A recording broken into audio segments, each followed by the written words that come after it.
Good evening. My name is Trakina White, and tonight we settle into Mrs. James's kitchen as she reminisces about her favorite Christmas memories while preparing her traditional New England winter feast.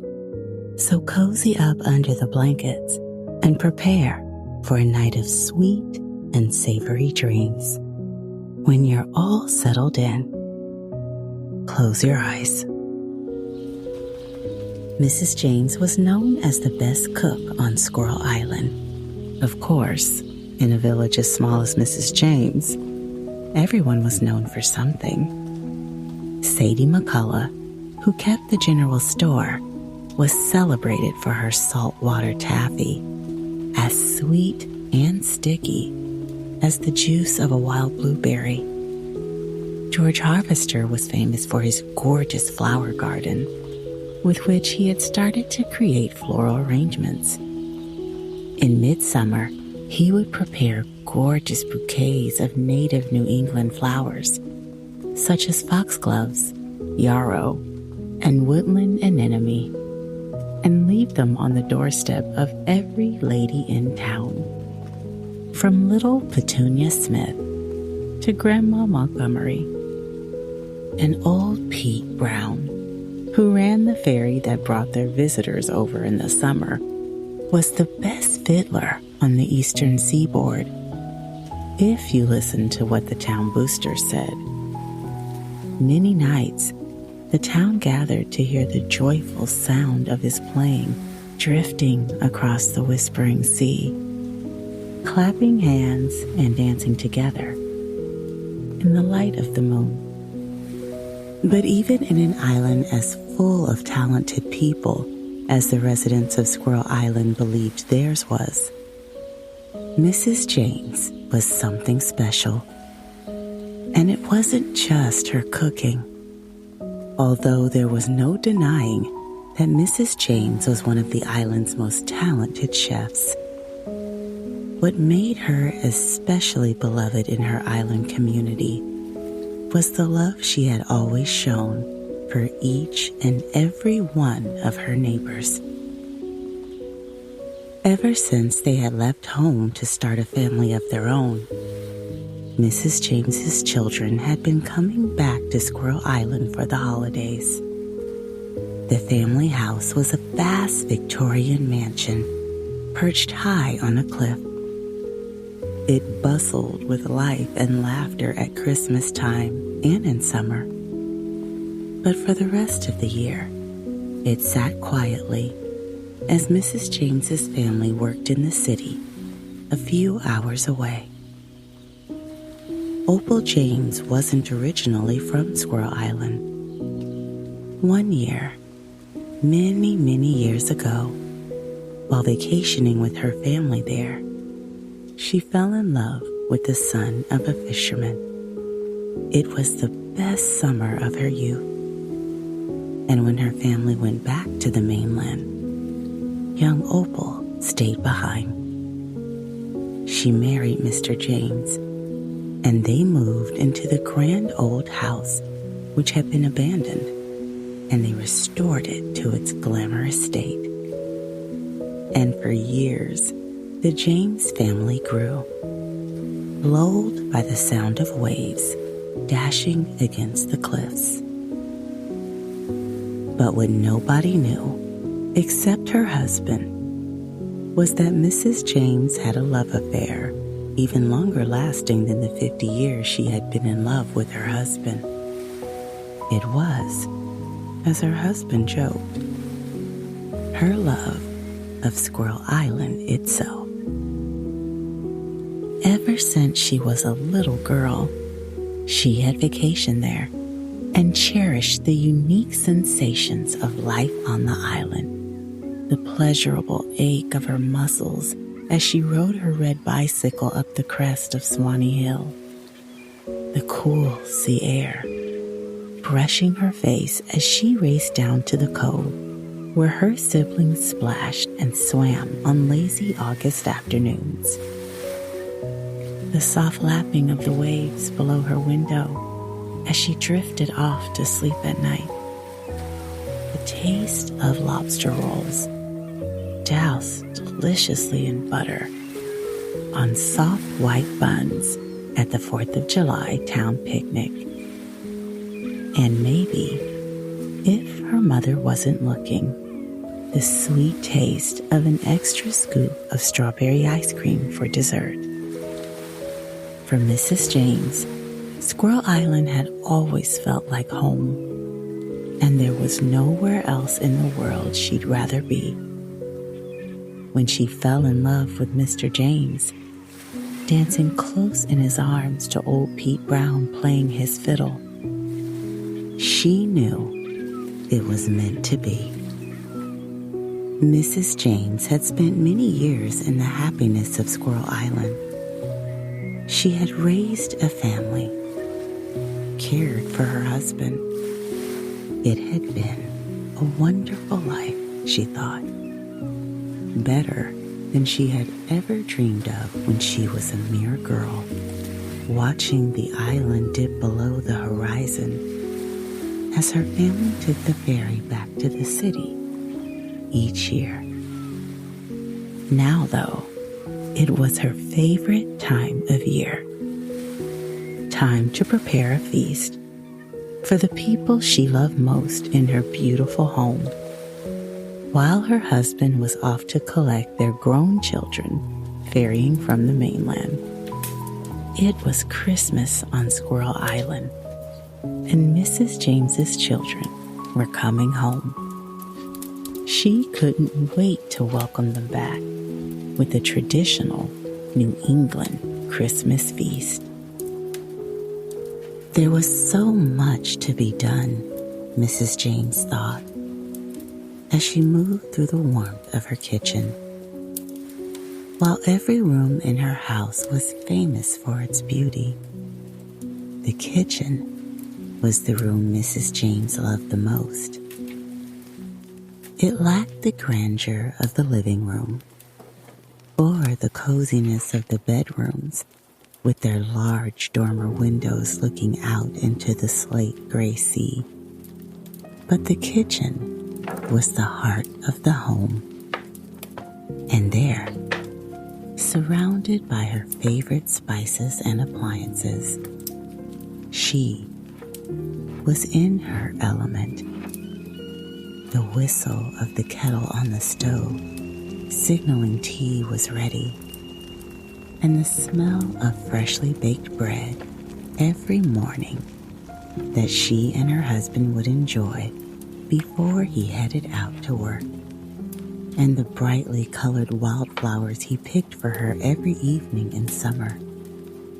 A riot of color and sweet floral scent lingering in the kitchen.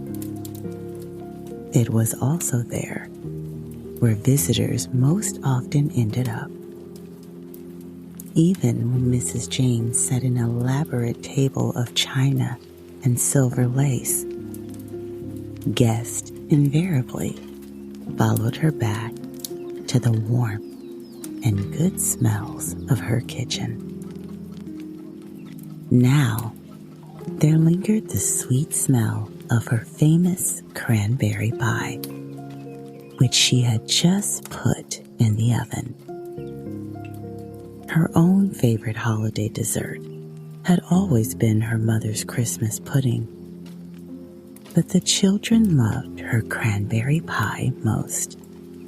So, at Christmas time, she always made both desserts. Mrs. James rolled up her sleeves and got to work. She laid out her ingredients on the wooden kitchen island, just the way her mother had taught her to do all those years ago. She remembered how when she was just a little girl, she always looked forward to helping her mother cook Christmas dinner. She recalled, smiling, the way she would steal little taste of the ingredients. Crunchy blanched almonds, all creamy white, sweet and plump raisins, candied orange peel, prepared over the summer months and kept waiting in the pantry like a precious gem. Her mother would pretend to scold her for sampling the ingredients, but young Opal could see her barely covered smile. And sometimes she'd even catch her mother taking a little taste of her own. She remembered how they would giggle together in the kitchen. Mrs. James finally chopped some candied sweet meats, breathing in the sweet scent of raisin and apple, citrus zest, and nuts. The sweet meats glistened in the orange light of the kitchen's halogen bulbs. Mrs. James thought that they looked like jewels, like the treasure stash of Ali Baba and the 40 Thieves from the book of fairy tales she read to her children when they were very young. Carefully, she stirred them into the batter of breadcrumbs, dark sugar, and eggs she had prepared. She grated in the cold butter, made fresh from the milk of her neighbor's cow, and recalled how her mother would always have everyone in the family stir the batter once so they could each make a secret wish. And there would be plenty of wishes to go around. Mrs. James didn't know what she would wish for this year. The thought of her whole family under the same roof made her so happy. She couldn't think of anything else that could possibly make her Christmas more complete. She would make the same wish she made every year. A wish that she will spend another year on her beloved island, in the company of her beloved friends and family. She smiled to herself and thought that she must be pretty good at wishing. She had made the same wish each Christmas, and each Christmas, her wish had come true. At last, she added a splash of aromatic liqueur to the batter. Then she wrapped the puddings tight and set them to steam over the bubbling pot on the ancient cast iron stove, filling the air with sweet steam. As the pudding steamed, Mrs. James bustled through the bright hallways of her stately mansion, an apron hugging her waist, checking every detail of the house. Everything must be ready and perfect when the children arrive, she thought. The old wood floors had been polished to a shine. The beveled glass windows were spotless, letting in the sharp winter light. Through the living room windows, she could see the garden covered in snow. The sight of the frozen world outside made the home feel even cozier, a sanctuary from the winter chill. Boughs of holly and ivy were laid out over the mantelpiece of the fireplace, where a fire glowed. The air was full of their piney scent, and she listened for a moment as the burning logs hissed and sputtered, and inhaled the warm scent of wood smoke. The stockings were hung from the chimney with care, each embroidered with the names of a beloved family member. There was even one tiny stocking for Scout, the family dog, who Mrs. James's husband had taken with him down to the dock to wait for the children. Although he was an old dog now, Scout still got so excited when the children came. Mrs. James smiled as she pictured him jumping around as the fairy would approach, just as he did when he was a tiny puppy. If there was anyone happier to see the children than her and Mr. James, it would be sweet little old Scout. In the corner of the living room was an empty space waiting to welcome the Christmas tree. Beside it were piled boxes of ornaments, battered cardboard that Mr. James had carried down from the attic that morning. Each one was a precious heirloom, a gift. She took her favorite from the box, a red glass orb her great-grandfather had created in his glass-blowing workshop. Looking into the center of the ornament, she saw the living room refracted in its crimson glow. The softly worn Persian rug, the wingback chairs upholstered in dark blue velvet paisleys and subtle floral prints, the glass bowls made by the same great-grandfather, each a unique rainbow color shimmering in the firelight like a cluster of enchanted gems. Each object in the room, in the whole house, was a gift from the past. As she looked around, Mrs. James felt surrounded by love. So many wonderful memories, she thought. So many wonderful Christmases, just like this one. When the children arrived, they would go out into the pine forests with Mr. James, as they had always done, and look for the perfect tree to bring home.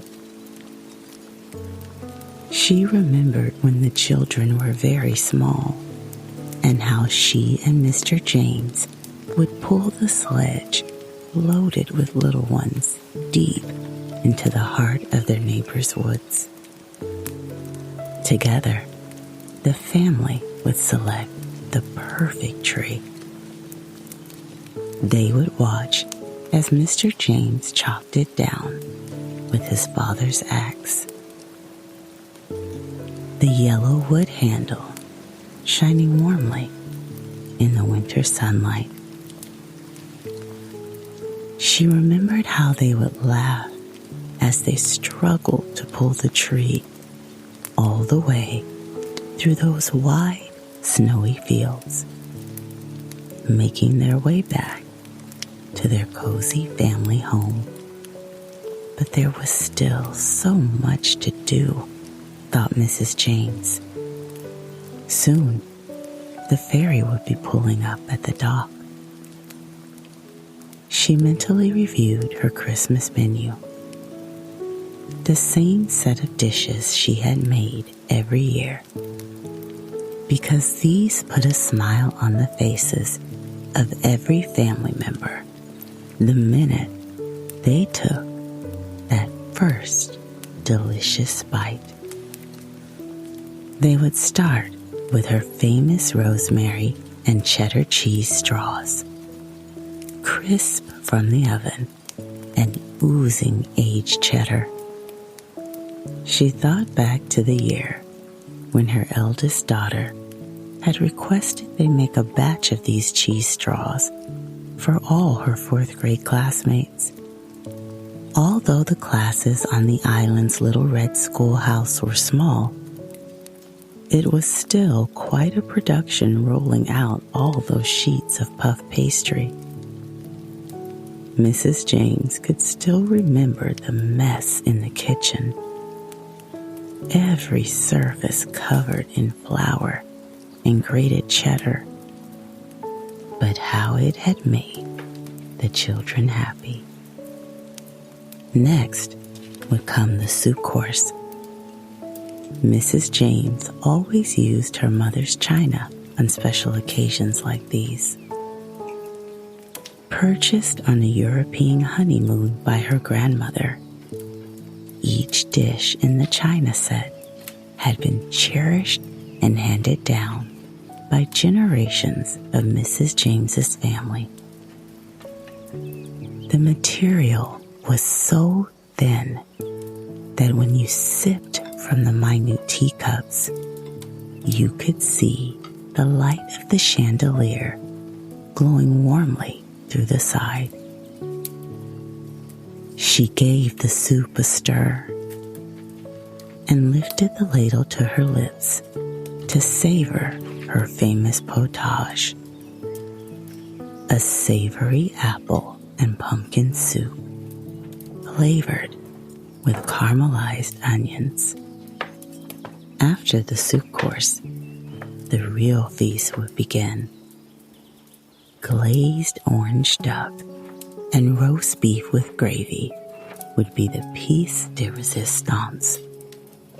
And of course, pillowy Yorkshire pudding to soak up all those delicious sauces.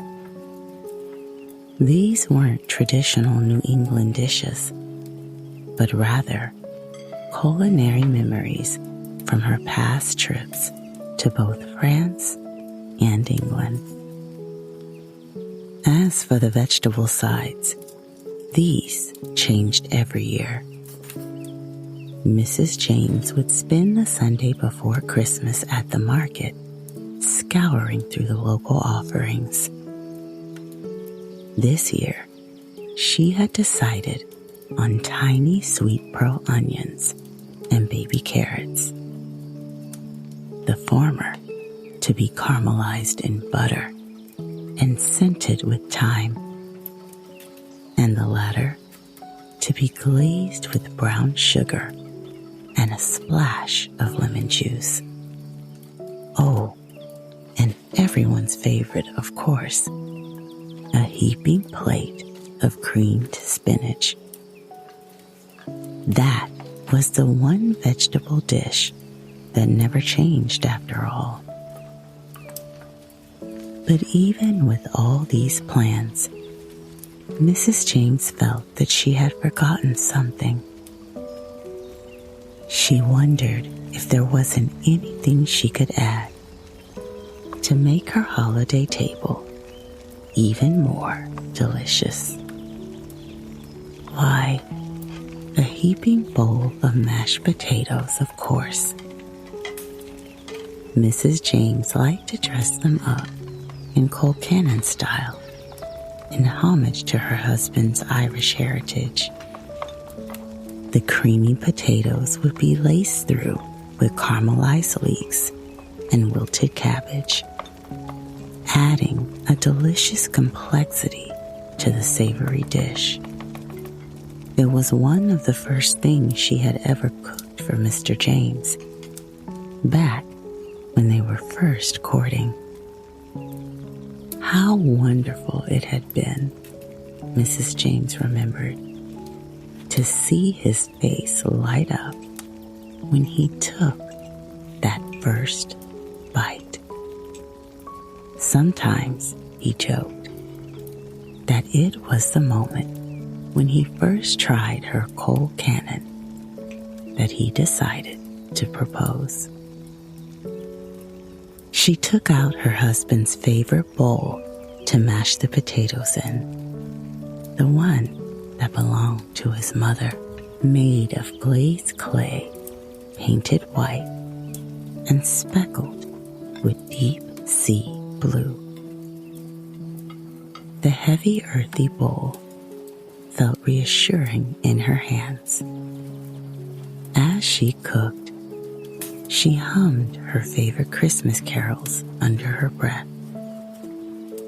Soon the family would be here, and they would gather around the warmth of the fireplace to sing these same old songs together, just as they had done each year. As she added the final touches, Mrs. James heard a familiar sound. The front door opened with a soft creak, and the entryway was filled with cheerful voices. Before she joined them, she listened to her children and grandchildren laughing, happy to be home. And as she stirred the potatoes one last time, she decided that these two, just like her pudding batter, could receive a Christmas wish. May this year be as wonderful as the years past. May everything be cozy and bright. It was another Christmas on Squirrel Island, and Mrs. James knew that this year, like all the years before, her wishes would come true. On this note, our story ends. Good night and sweet dreams.